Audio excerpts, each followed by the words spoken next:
வல்லாளதேவன் வழிவந்த அழகர் கோயில் மேல நாட்டை சேர்ந்த தலைமை கிராமம் வல்லாளப்பட்டியிலிருந்து திருவண்ணாமலை ஆட்சி மூன்றாவது வீரவாளதேவர் மதுரையில இப்படித்தானா மூல வளர்ச்சி குறைவான்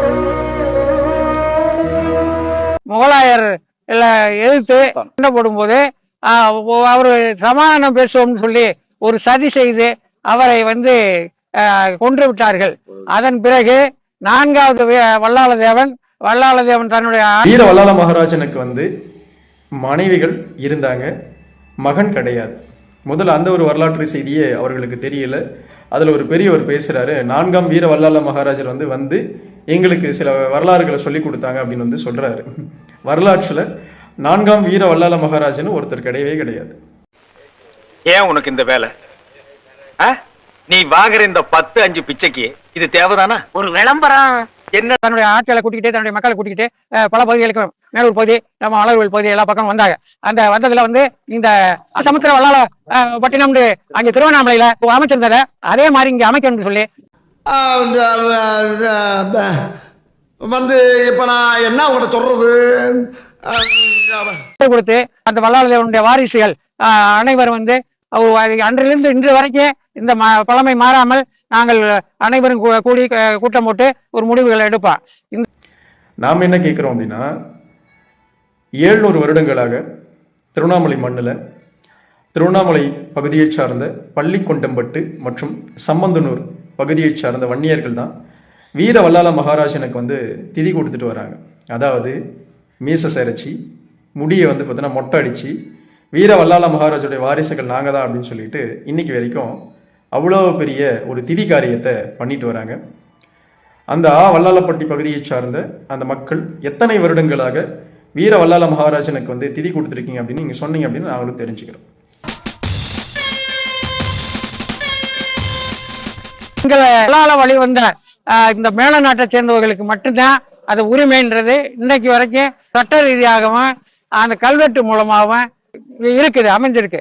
மேல நாடு என்ற பெயர் கொடுத்து அந்த வல்லாளதேவனுடைய வாரிசுகள் அனைவரும் அன்றிலிருந்து இன்று வரைக்கும் இந்த பழமை மாறாமல் நாங்கள் அனைவரும் கூடி கூட்டம் போட்டு ஒரு முடிவுகளை எடுப்போம்.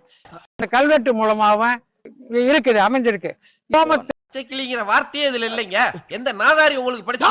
மன்னனுடைய மாமன் தாய் மாமன் இந்த தேவன் என்பவர் இருக்கார். அதனால நாங்க தொடர்ந்து இந்த பகுதியை நாங்க ஆட்சி பண்ணிட்டு வந்தோம். இந்த சூழ்நிலையில பெரிய சோழர் பரம்பரை, இவர் ராஜராஜ சோழன், அவர் ராஜேந்திர சோழன். தஞ்சாவூருக்கே இவங்க 2 பேரும் தான் வாரிசு. இந்த பெருச்சாளி கண்ணுக்கே தெரியாது, இது கண்ணுக்கு அழகா. நாங்க திருச்சியில இருந்து இந்த பகுதி வரைக்கும் முழுமையா நாங்க தான் ஒரு கூடுதலான சமுதாயம் சேர்ந்தவர்களா இருக்கா. எங்களை அவமதிக்கும் போது நாங்க யாரையும் பார்க்க வேண்டிய அவசியம் இல்லை. சீக்கிரம் வெளியே வா தல.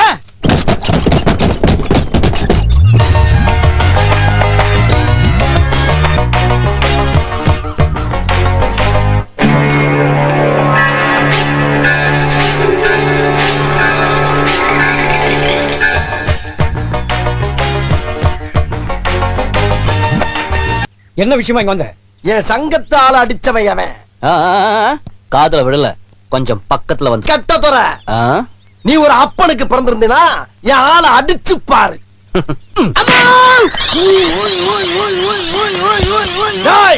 நான் ஒத்துக்கிறேன், உன் தாய் பத்தினிங்கிறத ஒத்துக்கிறேன். நெக்ஸ்ட் மீட் பண்றேன். ஒரு பிக்கிங்கானா பண்ண மாட்டீங்களா? வரலாற்றுல சொல்லப்படாத ஒரு மன்னனை பற்றி நம்ம சொல்றோமே அப்படின்னு கொஞ்சம் கூட தெரியாது. 4ஆம் வீர வல்லாள மகாராஜர் அப்படின்னு சொல்லிட்டு ஒரு புனைவு கதையில மட்டும்தான் பாண்டிமாதேவின்னு ஒரு புனைவு கதை, அந்த புனைவு கதையில மட்டும்தான் அவர் இருப்பாங்க. வரலாற்றுல அவர் கிடையவே கிடையாது. ஏன்னா 3ஆம் வீர வல்லாள மகாராஜனுடைய மகனாக அந்த கதையில சொல்லியிருப்பாங்க. 3ஆம் வீர வல்லாள மகாராஜனுடைய மகன் அண்ணாமலையார் சிவபெருமான். புரியுதுங்களா? எந்த மனுஷனும் கிடையாது. அதுவும் சில வினாடிகள் மட்டும்தான் நம்மளுடைய வீர வல்லாள மகாராஜருடைய அரசியோட கையில நிப்பாரு. இதுதான் வரலாறு, திருவண்ணாமலையோடைய தல புராணம் சொல்ற வரலாறு. அண்ணாமலையார் 700 வருஷமா தன்னுடைய தகப்பனுக்கு பள்ளிகொண்டம்பட்டு கௌதம நதிக்கரையில திதி கொடுக்கிறாரு. திதி கொடுக்கும்போது பங்காளிகளா வந்து பார்த்தீங்கன்னா உட்காந்து அண்ணாமலை அவரோட அவர் எப்படி வந்து பார்த்தீங்கன்னா திதி கொடுக்குறாரோ, திதி கொடுத்துட்டு வந்து பார்த்தீங்கன்னா நிற்கிறாரோ, அப்படி வன்னியர்கள் வந்து திதி கொடுத்து மீச சரிச்சுக்கிட்டு உட்காந்துட்டு இருக்கிறான் வன்னியர்கள் 700 வருஷமா. யாருக்கு? தான் சொந்த பங்காளிக்கு, வீர வல்லால மகாராஜனுக்கு.